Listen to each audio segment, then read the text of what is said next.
Assalamualaikum.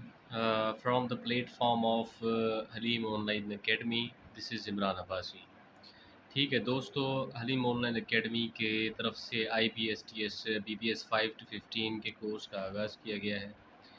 और इस course के अंदर मैं आपको इंग्लिश पोर्शन जो कि 40 मार्क्स पर मुश्तमिल है, वो मैं आपको 1 माह के अंदर क्लियर करवाऊँगा इंशाल्लाह। ठीक है। तो उसके हवाले से ये थोड़ा इंट्रोडक्टरी और डेमो लेक्चर है। ठीक है। तो शुरू करने से पहले मैं आपको अपना थोड़ा तारुफ बताता हूँ कि मेरा नाम इमरान अब्बासी है और मैं IBA पब्लिक स्कूल सखर में लेक्चरर के तौर पर 2 साल काम किया। English instructor ministry of defence में 2 साल काम किया। PST JST मैंने क्वालिफ़ाई की है। English lecturer Sindh public service में क्वालिफ़ाई की है और English lecturer federal public service में भी क्वालिफ़ाई की है। ठीक है। तो मेरा 3 साल का तकरीबन ऑनलाइन टीचिंग एक्सपीरियंस भी है। ओके। तो इसी वजह से मैंने हलीम ऑनलाइन एकेडमी को ज्वाइन किया है, क्या ताकि जो इंक्रीजिंग डिमांड है 5 to 15 की को जॉब्स के लिए इंग्लिश की 40 मार्क्स का पेपर होता है, और उस पेपर को सॉल्व करने के लिए ठीक है मैं आपकी यहाँ से मदद करूँगा। ठीक है। और अभी देखो 5 to 15 जो कोर्स दिया गया हुआ है IBA की तरफ से, ठीक है, उसको बेसिकली समझने के लिए हमें उसको सिलेबस समझना पड़ेगा। ठीक है, कि कौन सा उन्होंने सिलेबस दिया है, यानी कि कौन से उन्होंने टॉपिक्स दिए हैं। ठीक है। उन्होंने इंग्लिश में तो टॉपिक्स दिए हैं 4-5 जो इसमें से है, लेकिन मैं आपको ये 10 टॉपिक्स क्लियर करवाऊँगा, ताकि हो सकता है कि चलो उन्होंने एक्टिव और पैसिव तो नहीं दिया मिसाल के तौर पे। ठीक है। तो आपको मैं यहाँ से क्लियर करवाऊँगा। ठीक है, कि जो बेसिक टेक्निकलिटीज़ होती हैं वो आपको क्लियर हो जाएँ। हो सकता है वो आ सकता है IBA का थोड़ा ट्रेंड रहा है कि वो थोड़ा out of the syllabus 1-2 questions दे देते हैं। ठीक है। तो ये कोर्स आपकी म्युनिसिपल और टाउन अफ़सर के लिए भी फ़ायदेमंद होगा। ये कोर्स आपके फेडरल पब्लिक सर्विस कमीशन के 1 पेपर एग्ज़ाम के लिए भी फ़ायदेमंद होगा। ठीक है। तो डियर स्टूडेंट्स, जिन्हें मैंने जैसे मैंने आपको तारुफ़ बताया अपना कि मैंने IBA में लेक्चरर रहा हूँ, तो ये चीज़ें मैं काफ़ी अरसे से पढ़ा रहा हूँ। ठीक है। और हम देखें इस सिलेबस के अंदर क्या है बेसिकली, अगर आप देखें IBA का सिलेबस, तो उन्होंने जो दिया है ये सारे तकरीबन इसमें से 3-4 ऐसे जो मैंने अपनी तरफ से ऐड किए, तो हम ये क्लियर करेंगे। ठीक है। सबसे पहले हम बात करते हैं सिनोनिम्स और एंटोनिम्स की। ठीक है। सिनोनिम्स और एंटोनिम्स देखें, लाखों वर्ड्स है इंग्लिश की लैंग्वेज के अंदर, जो कि पढ़ना 1 माह में कवर करना बहुत ही मुश्किल है। ठीक है। 1 माह में हम वो कवर नहीं करते। ठीक है। तो इसको हमने क्या किया, इसका हमने एक ट्रिक के ज़रिए, तरीक़ेकार के ज़रिए इसको क्लियर करेंगे। ठीक है। टोटल हमारे पास तकरीबन 2000 सिनोनिम्स और 2000 एंटोनिम्स की हमारे पास क्या है, एक फ़ाइल बनी हुई है, या हमें नोट्स बने हुए हैं हमारे पास सिनोनिम्स और एंटोनिम्स के बारे में। ठीक है। तकरीबन एंटोनिम्स बहुत कम है, एंटोनिम्स होंगे तकरीबन 600 या 700। ठीक है। 2000 हमारे पास सिनोनिम्स हैं। तो हम क्या करेंगे, हम ये एक वर्ड टू वर्ड तो नहीं पढ़ाएँगे, हम आपको फ़ाइल दे दिया करेंगे। ठीक है। चूँकि हमारे पास 4 हफ़्ते होंगे, तो हर हफ़्ते में हम तकरीबन 500 वर्ड्स आपको देंगे, कि ताकि आप डेली बेसिस पे 50 वर्ड्स अपनी तरफ से पढ़ा करो और उसको याद किया करो। और उससे जो है ना, वहाँ से ही आपके उस पेपर में उसी 50 वर्ड्स में से जो वीकली टेस्ट होगी, फॉर एग्ज़ाम्पल जो 500 वर्ड्स हैं उनमें से आपके 10 सिनोनिम्स और 10 या एंटोनिम्स आपके पेपर में आएँगे। ठीक है। जो हम वीकली टेस्ट लेंगे उसमें क्या हम पूछेंगे।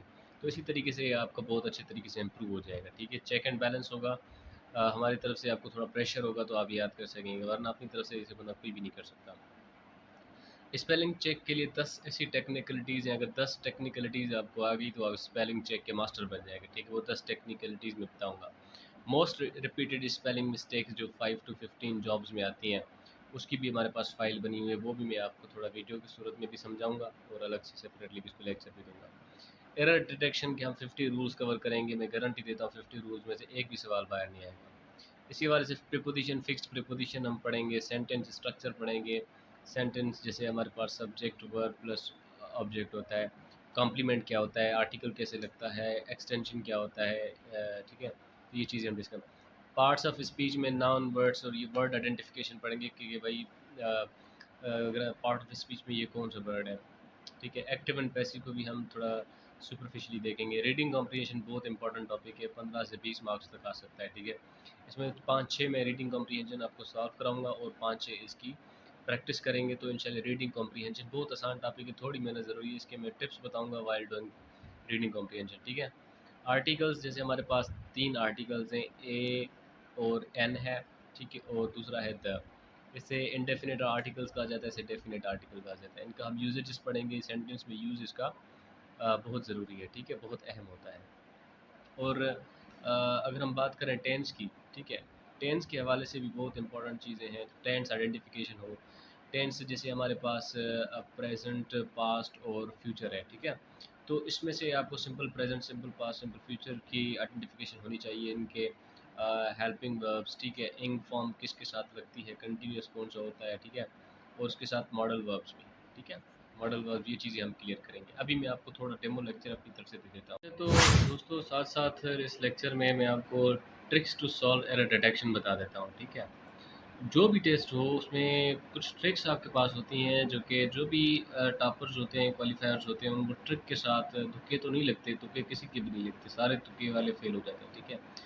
ट्रिक्स वाले और अपनी स्टडी से लगाव रखने वाले, कंटिन्यू करने वाले, वो पास होते हैं, ठीक है। एरर डिटेक्शन मतलब सेंटेंस को दिया जाता है, उसमें कोई एरर या गलती होती है, उसको डिटेक्ट करना पड़ता है कि भाई यहाँ पर गलती है।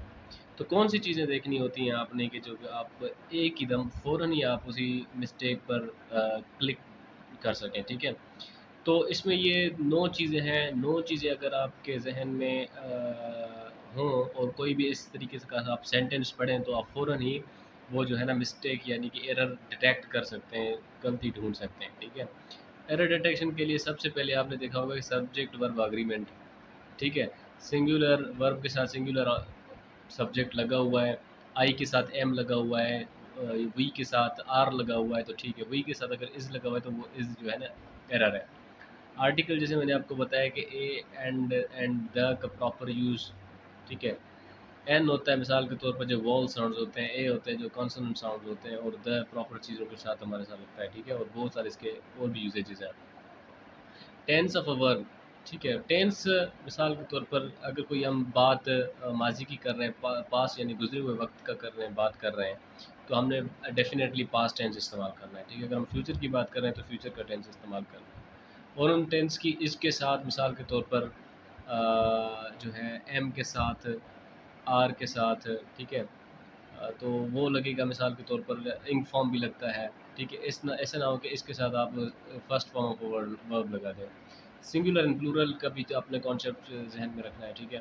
प्रोनाउंस आई, वी, यू, इनके साथ कौन से हेल्पिंग वर्ब्स लगते हैं, ठीक है। अगर तीनों जो है ना वह प्रोनाउंस जैसे सिंगुलर, प्लूरल और first person, second person, third person pronoun जो है एक ही सेंटेंस में आ जाते हैं, तो पहला कौन सा आपका प्रोनाउन होगा, ये भी चीज़ें हम देखते हैं जहन में। फिक्स्ड प्रीपोजिशन की बात करें मिसाल के तौर पर अबाइड के साथ जैसे बाय लगता है, ठीक है, अक्यूज़ के साथ ऑफ लगता है, ब्लेम के साथ फॉर लगता है, तो ये कुछ मिसाल को ब्लेम के साथ ऑफ लगा देगा तो ऑफ आपकी एरर होगी, ठीक है। मॉडल वर्ब्स, वर्ब्स और नाउन्स, पैरेललिज्म, पैरेललिज्म मतलब कोई एक बात कर रहे हैं मिसाल के तौर पर सिम प्रेजेंट की कर रहे हैं तो दूसरी बात भी प्रेजेंट की, तीसरी बात भी प्रेजेंट की, ठीक है। या कोई आप एक ही जगह पर सिंगुलर नाउन यूज़ कर रहे हैं तो दूसरी मरतबा भी सिंगुलर, तीसरी मरतबा सिंगुलर नाउन होगा, ठीक है। इसी तरीके से आप वर्ब यूज़ कर रहे हैं तो वर्ब वर्ब वर्ब होगा, तो आप एडजेक्टिव या एडवर्ब इस्तेमाल नहीं कर सकते सेंटेंस में। तो यहाँ पर हम कुछ गलतियाँ फाइंड आउट करते हैं, जैसे ये सेंटेंस है डू नॉट एडवाइस मी, ठीक है। डू नॉट एडवाइस मी मिसाल के तौर पर यहाँ पर ये एक वर्ब की मिस्टेक है, वर्ब नाउन की मिस्टेक है, ठीक है। देखिए एडवाइस जो है, एडवाइस ये डू नॉट मतलब मुझे, एडवाइस जो है ये नाउन है, ठीक है। डू नॉट मतलब कोई चीज़ नेगेटिव चीज़ें वो ना करो, मतलब वर्क वर्क का काम है, तो ये होगा इस जगह पर, ये अगर हम रखें एडवाइस, ठीक है। एडवाइस मतलब, एडवाइस मतलब किसी को सलाह देना, मशवरा देना, ठीक है। ये एडवाइस का मतलब होता है सलाह या मशवरा, ये नाउन है, ठीक है। तो ऑब्जेक्ट के साथ पहले क्या लगता है, वर्ब लगता है, ठीक है, तो यहाँ पर वर्ब की मिस्टेक है। इसी तरीके से देखिए ये डिफेंस, ये होता है डिफेंस, यानी कि ये डिफेंस, ये नाउन के तौर पर इस्तेमाल होता है, ये वर्ब के तौर पर इस्तेमाल होता है, ठीक है। तो ये मिस्टेक थी इसके अंदर, सी इसका करेक्ट ऑप्शन था। दूसरा जुमला देख लें भाई, Saima likes to dance, sing and cooking. देखिए साइमा लाइक्स टू, उसको पसंद है डांस करना और गाना और कुकिंग, देखिए कुकिंग अभी एक एक्टिविटी का नाम है, ये वर्ब है, ये एक्टिविटी मतलब नाम है, कुकिंग नाउन है। यहाँ पर वर्ब, यहाँ पर वर्ब, यहाँ पर इसमें नाउन लगा दिया, ठीक है, तो ये गलती है। यहाँ पर होना था सिर्फ कुक, उसको गाना बजाना, झूमना और खाना पकाना उसको पसंद है, ठीक है। तीसरा देख लें, we discussed about the matter at large, ठीक है। हमने किसी मसले के बारे में बड़ी डिटेल से गुफ्तगू की, ठीक है। मिसाल के तौर पर, अच्छा ये जो है ना अबाउट यहाँ पर एक्स्ट्रा है, क्योंकि जो डिस्कस वर्ब है इसके साथ कोई प्रीपोजिशन नहीं लगता, ठीक है। मेरे पास तकरीबन 30 प्लस ऐसे जो इम्पोर्टेंट वर्ब्स हैं जिसके साथ प्रीपोजिशन नहीं लगता, और उस पर सवाल आता रहता है, हर टेस्ट में आता रहता है, वो भी मैं आपको क्लियर करवा दूंगा किसी और लेक्चर में, ठीक है। तो ये बी जो है इसका करेक्ट ऑप्शन है, ये होगा we discuss the matter at large. हमने simply we discuss the matter, about यहाँ पर एक्स्ट्रा है क्योंकि ये प्रपोजिशन है और ये वर्ब है, इसके साथ प्रपोजिशन लगता ही नहीं है, ठीक है। तो ये चीज़ें हैं आपको क्लियर हो जाएंगी इस तरीके से रूल वाइज। तो इस एकेडमी में आप एडमिशन लें, हलीम ऑनलाइन एकेडमी में, ठीक है, और हमारे साथ ये अपनी जॉब की तैयारी करें, इंशाल्लाह आप कामयाब होंगे इंशाल्लाह।